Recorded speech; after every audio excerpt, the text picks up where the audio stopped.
Fala, peregrino! Seja muito bem-vindo aqui ao canal Fatos Maçônicos. E nesse vídeo de hoje nós vamos falar do batismo na maçonaria. Vamos entender de uma vez por todas aí uma dúvida periclitante e perene na cabeça dos peregrinos e até dos maçons. Parou já para pensar nisso daí? Certo? Então vamos esclarecer essa questão do batismo na maçonaria. Eu me chamo Luiz Miller, sou mestre maçom e faço parte da Ordem Maçônica Universal. E claro, se você está chegando aqui agora, faça sua inscrição, fique por dentro de todos esses assuntos pertinentes à arte real, né? À corrente maçônica, ao desenvolvimento desbastar do ser humano. E se você quer algo a mais, isso deu um bug aqui, você viu? Se você busca algo a mais, quer conhecer a maçonaria, faça como centenas e centenas de milhares de pessoas e adquira o curso Entenda a Maçonaria. É um curso que ajuda muito as pessoas de fora a entender todo o contexto do que se trata a ordem maçônica e também aos irmãos, dando uma base muito sólida para que se entenda de fato o que é a maçonaria. O cara entra na maçonaria, está perdido, principalmente nesse ano, né? Não conhece os ritos, não sabe as diferenças, então entenda a maçonaria de vez, beleza? Tá no meu site aqui, luismiller.com.br.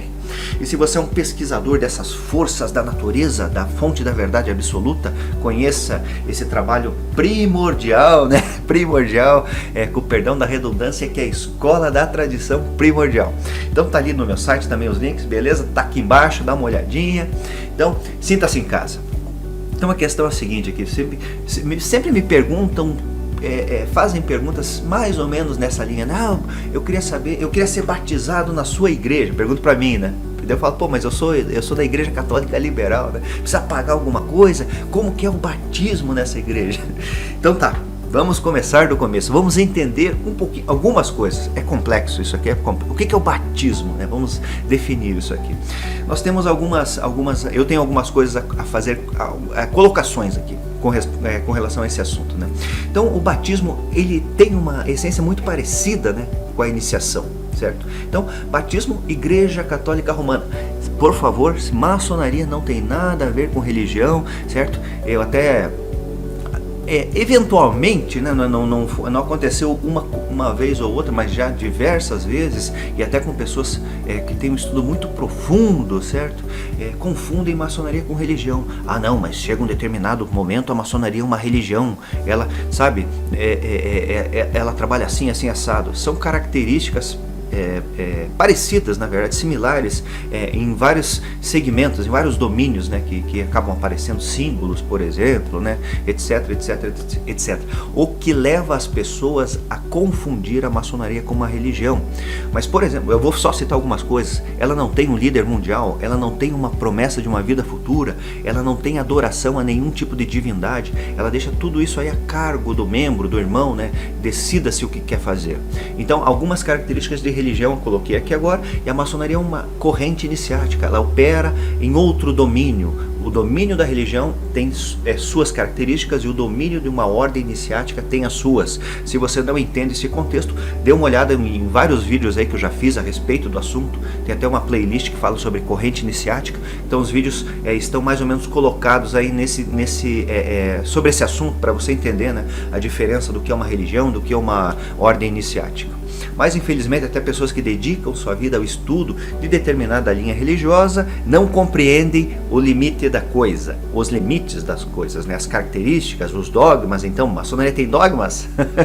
Não tem, mas a religião tem dogmas, certo? Enfim, certo? Enfim, tem esse lance, tem essa problemática que acaba acontecendo. Então, como eu falei, né, vamos falar de algumas correntes. Vamos falar da corrente cristã, que é mais comum aqui no Brasil, certo? Então, nós temos duas linhas, né, dentro do cristianismo, que é uma corrente. Nós temos duas linhas, que é o catolicismo e o protestantismo, de forma bem geral, né? Então, o que acontece? Existe um batismo quando se entra nessas correntes religiosas, com características distintas, diga-se de passagem, porém mesma essência.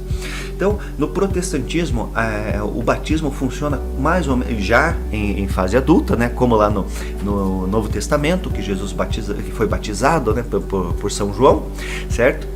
Então a pessoa é uma espécie de aceitação, ela recebe essa influência dessa corrente protestante, certo?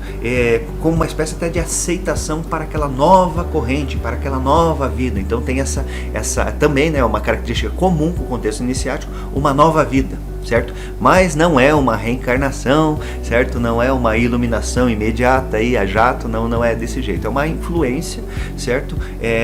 De uma aceitação também, né? No contexto do batismo da Igreja Católica Romana, tem algumas características a mais até, né? Porque é feito quando é uma criança, né? Então, aquele casal que tem o costume, certo? Muitas e muitas vezes, todas as pessoas praticamente, né? Os leigos, ditos leigos da religião, que são participantes, né? Que vão lá todo domingo, dedicam seu tempo a estar junto lá na missa, que é uma questão louvável, né? Mas poucos se dedicam ao estudo da corrente do cristianismo, né? E muitos menos ainda desses que estudam o cristianismo ao estudo interno dos processos da Igreja Católica Romana, dentro do contexto do sacerdócio, dentro do contexto iniciático, enfim, né? E dentro todos esses contextos e todo esse sistema existem uns sacramentos, né? Porque sim, é um sistema, a Igreja Católica Romana é um sistema. Então existem os sacramentos. Um deles é o batismo. Então a intenção disso daí claro, trazer a influência cristã para aquela criatura que está sendo batizada, certo? Também salvar a sua alma, como nos cânones católicos, né? Existia antigamente, é um costume muito antigo isso daí, muita mortandade, como a gente fala, né, de crianças. Então as pessoas tinham filhos e não era como hoje, né? Então existia muita morte. Claro, e tinha toda aquela questão da Igreja Católica estar presente em uma série de locais, então eles influenciavam e quase era uma questão obrigatória ser batizado, né? Não existiam outras religiões na Europa enfim, né? Depois as coisas foram abrindo, foram se desenvolvendo, abriu-se outras linhas religiosas, apareceram outras linhas orientais, enfim, né? Ou mesmo a linha protestante, esse tipo de coisa, certo? Ou seja, era para salvar a alma daquela criatura caso ela viesse morrer, então ela teria garantido, né, que uma das questões do catolicismo é justamente essa, né? A pessoa se arrepende, se não for batizada, se arrepende, pode estar lá com 99 anos, 120 anos, o batismo garantiria, segundo essa doutrina, a sua salvação, teria uma vida eterna. Então, hoje em dia é feito quando se é criança, né, por esse contexto da questão da morte e também algumas outras coisas que envolvem isso daí. Bom, espero que tenha ficado claro, certo, que existe o batismo. Estamos falando aqui do cristianismo, não é só ele que opera dessa forma, certo? E cada um tem as suas peculiaridades, tem as suas determinadas funções, até podemos pôr desse jeito, né? Daí a iniciação, né? A maçonaria trabalha com batismo, quando a pessoa ela entra lá, ela é batizada? Não, ela trabalha com contexto iniciático. Mas o contexto iniciático, como eu falo aqui, ele é uma influência espiritual. E o batismo não é? Sim, o batismo também é uma influência espiritual. Só que você veja a diferença, né? Nós temos, por exemplo, água, H2O, certo? A base de muita coisa é água, ou seja, a sua essência. Mas você tem café, né? Café é feito com água, muita água, né? Ferve a água, passa lá no pó de café, vira café. Ou suco, por exemplo, suco de sei lá, suco vai água.